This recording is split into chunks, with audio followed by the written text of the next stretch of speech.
இது வந்து எல்லாருக்கும் கிடைக்கக்கூடிய வரம் கிடையாது. இப்போ ஒரு சில வரம் வந்து எல்லா ஜீவராசிகளும் கிடைக்கும். இந்த உலகத்துல எல்லாருக்குமே கிடைக்கும் அப்படின்னு ஒரு லிஸ்ட் இருக்கு. ஆனால் இந்த வரம் வந்து முருகப்பெருமான் நினைத்து குடுக்கணும் அப்படின்னா, சூப்பர் ஸ்டார் திரு ரஜினிகாந்த் சார் கூட சொல்லியிருப்பாரு, எனக்கு மறுபிறவிலாம் வேணாம், இந்த பிறவியே போதும். அதுக்காக தான் நான் இந்த கிரியா, யோகா இது எல்லாமே நான் வந்து பண்றேன் அப்படின்னு சொல்லுவாரு. அது வந்து ஒரு பெரிய குடுப்பினை. சரி, மறுபிறவி வேண்டாம் அப்படின்னா அப்ப நம்ம எங்க போவோம் அப்படின்னா, உங்க குடும்பத்துல நீங்க விட்ட சாபத்தை ஒருத்தர் அனுபவிக்க பொறுப்பாரு. இது சத்தியம். ஸோ நீங்க யாரையாவது ஒருத்தர் சபிக்கிறீங்க, நீங்க யாரையாவது ஒருத்தர் ரொம்ப மனம் வந்து திட்டிங்கன்னா கூட அது ஒரு கருணையோடையும் ஒரு அளவோடு தான் இருக்கணும். எப்போ நீங்க அளவுக்கு மீறி செய்தி அது சாபமாவோ இல்லை வந்து சாபம்னால மனிதர்கள் துன்பப்படுவாங்க. அதுவும் இந்த பிறவி சாபம்ன்றது தொடர்ந்து எல்லா பிறவிலையும் வந்துகிட்டே இருக்கு. அது ஒரு முற்றுப்புள்ளி இல்லாம இருக்கு. இந்த தலைமுறை அடுத்த தலைமுறை நீங்க ஒரே தலைமுறையில் முருகா அப்படின்னு சொன்னாலே உங்களுக்கு ஒரு பெரிய புண்ணியம் சொல்லியிருக்காங்க. கிருபானந்த வாரியார் சொல்லுவார், இன்னைக்கு நேற்று நம்ம முருக பக்தர்களாக கிடையாது. இந்த கலியுகம் தோன்றதுலேருந்தே நம்ம முருக பக்தராக தான் இருக்கோம். ஆனால் ஒவ்வொருத்தருக்கு 7 வயசில் அந்த முருக சக்தி வேலை செய்யுது. இப்போ எனக்கெல்லாம் கிட்டத்தட்ட 26, 27 வயசில் தான் முருகர்னால என்னன்னு நான் தெரிஞ்சுக்கிட்டேன். இப்போது புதிய அறிமுகம் ஆச்சி ஹோட்டல் சாம்பார் 50 கிராம் ரூபாய் 20 மட்டுமே. உலகெங்கும் வாழும் முருகர் சொந்தங்களுக்கு வணக்கம்.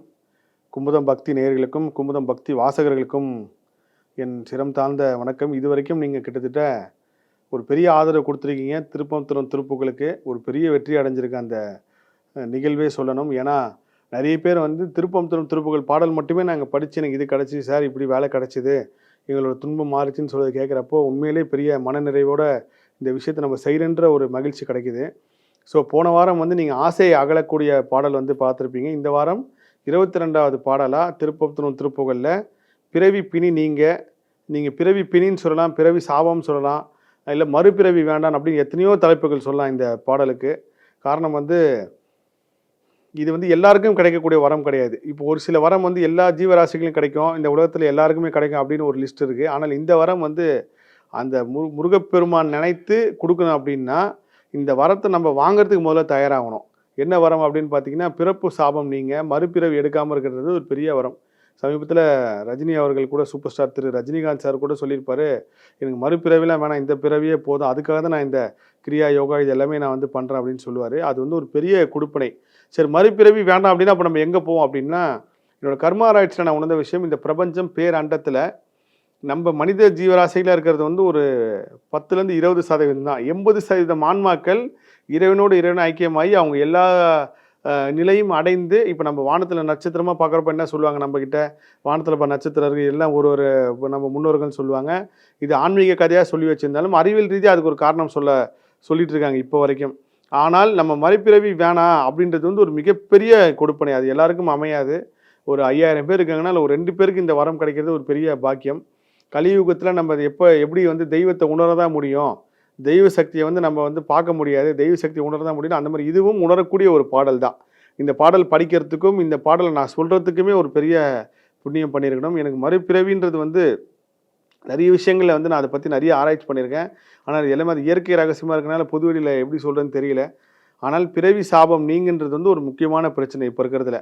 யார்கிட்டயாவது நீங்கள் ஒரு சில பேர்ட்ட ஜோதிடர்கள் பார்க்கும்போது இந்த யூடியூப்லேயே இந்த பேட்டி பார்க்குறவங்க கூட நீங்கள் வந்து நான் சொன்ன விஷயம் உங்கள் வாழ்க்கையில் நடந்திருக்கும். சமீபமாக நான் பெங்களூரில் கூட நான் ஒருத்தங்களை அந்த மாதிரி சந்தித்தேன். அவங்க 2 பேரும் கணவன் மனைவி வந்து உட்காந்தோடனே அழ ஆரம்பித்தாங்க. என்னமான்னு கேட்டால், இல்லை சார், எங்கள் ஜாதகத்தை எங்கே கொண்டு போய் கொடுத்தாலும் உங்களுக்கு கர்மம் அதிகமாக இருக்குது, உங்களுக்கு இந்த சாபம் இருக்குது, உங்களுக்கு இந்த குலதெய்வ சாபம் இருக்குது, உங்களுக்கு வந்து இந்த தோஷம் இருக்குது, இந்த சாபம் இருக்குதுன்னு சொல்லிடுறாங்க சார். ஒருத்தர் 2 பேர் இல்லைங்க சார், நாங்கள் இது வரைக்கும் ஒரு 30-40 பேரை பார்த்தோம். ஏன் அப்படி எங்களுக்கு பார்த்தோன்னே சொல்கிறாங்கன்னு தெரியல, எங்களுக்கு விடிவு காலமே கிடையாதா அப்படின்னு சொல்லி எத்தனையோ பேர் வந்து எங்களை வந்து புறக்கணிச்சிட்டாங்க சார். அதனால கடைசியாக வந்து உங்களை பார்க்க வந்தேன்னாங்க. நானும் அவங்ககிட்ட சொன்னதுன்னா, அம்மா, நான் உங்கள் வாழ்க்கையை மாற்றக்கூடியவரோ இல்லை நான் ஏதோ ஒரு பெரிய சக்திமானோ இல்லை நான் ஏதோ புனிதரோ கிடையாது. ஆனால் நான் உங்களுக்காக முருகப்பெருமான்ட்ட வேண்டிக்கிறேன். கரெக்டாக பாருங்கள் அது எப்படி தொடர்ந்து அமைஞ்சு வருது பாருங்கள். இப்படி ஒரு பாடலை வந்து நான் பதிவு செய்து எடுத்து வச்சு கிட்டத்தட்ட ஒரு 15-20 நாள் ஆகுது. ஆல்ரெடி குமுதம் நிர்வாகத்துக்கும் இந்த பாடலை நான் அனுப்பிட்டேன். அப்போது அவங்ககிட்ட நான் இந்த பாடலை சொன்னேன், இந்த பிறப்பு சாபம் நீங்கள் இந்த பாடலை படிங்க, கண்டிப்பாக உங்களுக்கு நாள் செய்யாததை கோல் செய்யாதது இந்த பாடல் செய்யும். நீங்கள் எவ்வளோ பெரிய மோசமான ஜாதகமாக இருந்தாலும், எவ்வளோ சாபம் பெற்ற ஜாதகமாக இருந்தாலும் இந்த பாடம் நம்பிக்கையோடு படிங்கமோ உங்கள் வாழ்க்கை மாறும் அப்படின்னு சொல்லியிருந்தேன். ஸோ இதில் நிறைய இருக்குது. வறுமை பிணி, காம பிணி, இப்படி ஒவ்வொரு பிணியாக இருக்குது. நம்ம ஒரு சில பேருக்கு வந்து தொடர்ந்து ஒருத்தவங்க வீட்டில் வந்து நான் இதே மாதிரி தான் பிறப்பு சாபம் அப்படின்னு சொல்லி வாங்கினவங்க ஒரு குடும்பத்தில் நான் பார்த்தேன். என்னன்னா, அவங்க யாருக்குமே கர்ப்பப்பையே இல்ல. அதுக்கு காரணம்னா, அந்த குடும்பம் தழைக்கக்கூடாதுன்னு இருக்கா? இல்ல அவங்க அவங்க அப்பா, அம்மா செஞ்ச தொழில் சம்மந்தமா வருதா? இது எல்லாமே வந்து நான் ஒரு உதாரணமா தான் சொல்றேனே தவிர, இதுதான் தீர்க்கம், இதுதான் முடிவுன்னு நான் எந்த இடத்துலயும் மூட நம்பிக்கையோ, இல்ல வந்து நான் பயமுறுத்துறதுக்காகவோ, இல்ல தவறான கருத்த பதிவு செஞ்சிருக்காங்க நான் சொல்லல. எல்லாருக்கும் ஒரு நம்பிக்கை இருக்கு. அவங்களும் என்ன சொல்றாங்கன்னா, "சார் நீங்க எங்க குடும்பத்தில நாங்க ஏற்பட்ட இந்த பாதிப்புக்கு காரணம் எங்க முன்னோர்கள் தான். அது எங்களுக்கே தெரியுது. எங்க தாத்தா இப்படியெல்லாம் இருந்திருக்காங்க. எங்களோட அப்பா இந்த மாரிலாம் தவறு பண்ணியிருக்காரு சார். அதனால எங்களுக்கு தான் அப்படி நடக்குதுன்னு" அவங்க தெரிஞ்சு, உணர்ந்து சொல்றதுனால இந்த விஷயத்த சொல்றேன். ஸோ நீங்க சாபம் வந்து யார்கிட்டயும் நம்ம வாங்கவே கூடாது. நம்மளும் யாருக்கும் சாபம் விடக்கூடாது. நீங்க எப்போ ஒருத்தங்கள சாபம் நீங்க விடுறீங்க அப்படின்னா, உங்க குடும்பத்தில நீங்க விட்ட சாபத்த ஒருத்தர் அனுபவிக்க பொறுப்பாரு. இது சத்தியம். ஸோ நீங்க யாரையாவது ஒருத்தர சபிக்கிறீங்க, நீங்க யாரையாவது ஒருத்தர் ரொம்ப மனம் வந்து திட்டினீங்கன்னா கூட, அது ஒரு கருணையோடையும், ஒரு அளவோட தான் இருக்கணும். எப்போ நீங்க அளவுக்கு மீறி செய்தி அது சாபமாவோ, இல்ல வந்து மிகப்பெரிய விஷயமா சொல்றீங்களோ, அது உங்களுக்கு சுத்தி திரும்ப உங்க குடும்பத்துக்கே வரும். அப்போ இதுல ஒருத்தங்க நம்மளுக்கு கெடுதல் பண்ணிட்டு போனா அவன திட்டக்கூடாது அப்படின்னு ஒரு கேள்வி வரும். அப்ப நீங்க என்ன பண்ணணும்னா, இயற்கைகிட்ட ஒப்படைச்சிருங்க. நீங்க வந்து இயற்கை கிட்ட எப்போ ஒப்படைக்கிறீங்களோ, அப்பயே நீங்க நெனச்சு பார்க்க முடியாத தண்டனைய வந்து இயற்கை உங்களுக்கு குடுக்கும். ஸோ அதுதான் ஒரு மிகப்பெரிய சூட்சுமம் இதுல. உதாரணத்துக்கு மகாபாரத கதையிலே சொல்லுவாங்க. ஒரு பெண் ரொம்ப பாதிக்கப்பட்டு கிருஷ்ண பக்தை அவங்க. ரொம்ப மோசமான பாதிக்கப்பட்டு கிருஷ்ணர்ட்ட கத்தி கதர்றாங்க. கிருஷ்ணான்னு கூப்பிடுறாங்க. கிருஷ்ணர் வந்துட்டாரு. வந்து என்னை இந்த மாரிலாம் பண்ணிட்டாங்களே! என்னை வந்து நீ காப்பாத்தவே இல்லையே! என்னை கேட்கவே இல்லையே நீனு! என்னை இவ்ளோ மோசமா நடத்திட்டாங்களே! அப்ப நான் உன்னை ஏன் கும்பிட்டேன்னு சொல்லி ரொம்ப ஆக்ரோஷமா அவங்க கிருஷ்ண பெருமான்ட்ட கேட்கிறப்போ, அவர் சிரிச்சுக்கிட்டு அமைதியா இரு. நான் உனக்கு 2 ஆப்ஷன் தரேன். ஒண்ணு நீ அவங்கள பழி வாங்கிடு. உனக்கு உண்டான எல்லா சக்தியும் நான் குடுக்குறேன். நீ என்ன செய்றியோ செய். இல்லையா அந்த பொறுப்ப என்கிட்ட குடுத்துரு. நான் அவங்கள பார்த்துக்கிறேன். அப்படின்னோனே, அப்ப அந்த பெண் பக்தை என்ன சொல்லுவாங்கன்னா, இல்ல நான் கிருஷ்ணா உன்னையே நம்புறேன். நீயே செய்யி. அப்படின்னு அப்புறம் அந்த கிருஷ்ணர் வந்து கரெக்ட்டா அவங்கள எப்போ கெட்ட நேரம் வருதோ, அப்போ உண்டான அது இந்த அம்மா குடுக்கணும்னு நெனச்ச தண்டனையோட பெருசா அந்த இயற்கை சக்தி வந்து கொடுத்துச்சு. அப்படிதான் உங்கள யாராவது ஒருத்தங்க ஏமாத்திட்டாங்க, கெடுதல் பண்ணிட்டாங்கன்றதுக்கு நீங்க பழி வாங்காம, இயற்கைகிட்டயும் நீங்க எந்த சக்திய நம்புறீங்களோ, இந்த பஞ்சபூதங்கள் எல்லாமே நம்மள கவனிச்சுக்கிட்டே இருக்கு. ஸோ அந்த சக்திகிட்ட இத ஒப்படைச்சீங்கனாலே, நீங்க நீங்க கண் முன்னாடியே நீங்க வாழும் காலத்துல அவங்களுக்கு ஏற்படுற பாதிப்பும், அவங்களுக்கு இயற்கை குடுக்கக்கூடிய பாடத்தையும் வந்து நீங்க பார்ப்பீங்க. ஸோ இந்த சாபம்ன்றது வந்து ஏதோ தெரிஞ்சோ தெரியாமயோ நம்மளுக்கு வந்திருக்கலாம். ஸோ நம்ம முன்னோர்கள் ஏதாவது ஒரு தீர்க்க முடியாத ஒரு பாவம் பண்ணியிருக்கலாம். அந்த பாவத்தினால நம்ம சாபம் தொடர்ந்து வருது. இப்போ சமீபமா வந்து என்னோட கோயம்புத்தூர் பயணத்துல ஒருத்தவங்கள சந்திச்சேன். அவங்க வீட்ல வந்து நாகத்த அடிக்கிறது அவங்களோட வேலையாவாம். அதுல ஏதோ ஒரு நாகம் சம்மந்தமான ஒரு விஷயத்த பண்ணியிருக்காங்க. அவங்க அந்த ஜாதகத்த எங்க கொண்டு போனாலும் இந்த ஜாதகம் நாகதோஷ ஜாதகம். நீங்க காளஹஸ்தி போங்க. நீங்க இது பண்ணுங்க, அது பண்ணுங்கன்னு தொடர்ந்து சொல்லிட்டே இருக்காங்க. அவங்களுக்கே அது தெரியுது நம்ம முன்னோர்கள் பண்ணதான்ட்டு. நான் திரும்பவும் சொல்றேன்னா, இப்படி பண்ணதுனால இப்படி இது பாதிப்பு ஏற்பட்டிருக்கும் அப்படின்னு நான் எங்கேயும் ஊர்ஜிதப்படுத்தி சொல்ல. ஏன்னா இது எல்லாமே மூட நம்பிக்கையா பார்க்குறவங்களும் இருக்காங்க, சயின்ஸா பார்க்குறவங்களும் இருக்காங்க, அறிவியல் ரீதியாகவும் ஆன்மீக ரீதியாகவும் பார்க்குறவங்க இருக்காங்க. என்னோட கர்மாராய்ச்சியில நான் உணர்ந்த விஷயம் என்னன்னா, நம்ம சொல்லக்கூடிய விஷயங்கள் எல்லாரும் ஏற்றுக்கொள்ள விஷயமா இருக்கோ இல்லையோ, ஆனால் எந்த இடத்துலயும் மூட நம்பிக்கை நம்ம விதைச்சிடக்கூடாது. ஐயோ நம்ம பாவம் பண்ணிட்டோமா, அதனால தான் இப்படி இருக்குமோன்ற ஒரு அவன் நம்பிக்கை அவங்க மனசுல விதைச்சிடக்கூடாதுன்னு ரொம்ப கவனமா இருக்கேன். ஆனால் இது அரையனார் பெருமான் அந்த காலத்திலே உணர்ந்து, சாபம்னால மனிதர்கள் துன்பப்படுவாங்க. அதுவும் இந்த பிறவி சாபம்ன்றது தொடர்ந்து எல்லா பிறவிலையும் வந்துகிட்டே இருக்கு. அது ஒரு முற்றுப்புள்ளி இல்லாம இருக்கு. இந்த தலைமுறை, அடுத்த தலைமுறை, நீங்க ஒரே தலைமுறையில நமக்கு அந்த சுகர் வர்றதும் இதுக்கு தான் காரணம். அதே சமயத்துல சில பேருக்கு பாருங்க, எல்லா பரம்பரையிலயும் அவங்க எல்லாருக்குமே ஹார்ட் அட்டாக்லயே இறந்திருப்பாங்க. அது அறிவியல் ரீதியா, மருத்துவ ரீதியா பல காரணம் சொல்லப்பட்டாலும், 40 வயசுல அவங்க அவங்க குடும்பத்துல எல்லாரும் அந்த 41, 42 வயசுல இயற்கையாவே அவங்களுக்கு ஹார்ட் அட்டாக் வந்து இறக்குற மாரி இருக்கு. இதெல்லாம் என்ன கணக்கு? இயற்கையோட கணக்கே வந்து புரியவே முடியல. அப்பேற்பட்ட ஒரு பெரிய ரகசியம் இயற்கை. ஸோ அந்த ரகசியத்த நம்ம தெரிஞ்சுக்கிறதுக்கு வந்து முயல வேண்டாம். ஆனால் இந்த சாபத்த நீக்கி நம்மளும் சுகமாகவும், நலமாகவும் நம்ம வம்சம் தலைமுறை தலைமுறையா தழைத்தோங்கிறதுக்கும் இந்த ஒரு பாடலை வந்து நம்ம பாடலாம்.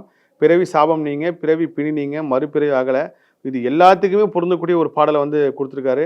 அந்த பாடலோட முதல் 4 வரியும் நான் வந்து பதிவு செய்றேன். ஸோ இந்த பாடல்ல வந்து அரையனார் பெருமான் சொல்ற விஷயம் என்னன்னா, இந்த கோவில் தான் இல்லாம எந்த கோவில் முருகனும் நினைச்சு பாடலாம். குன்றூர் தோராடல்னு சொல்லியே பதிவு பண்ணியிருக்காரு.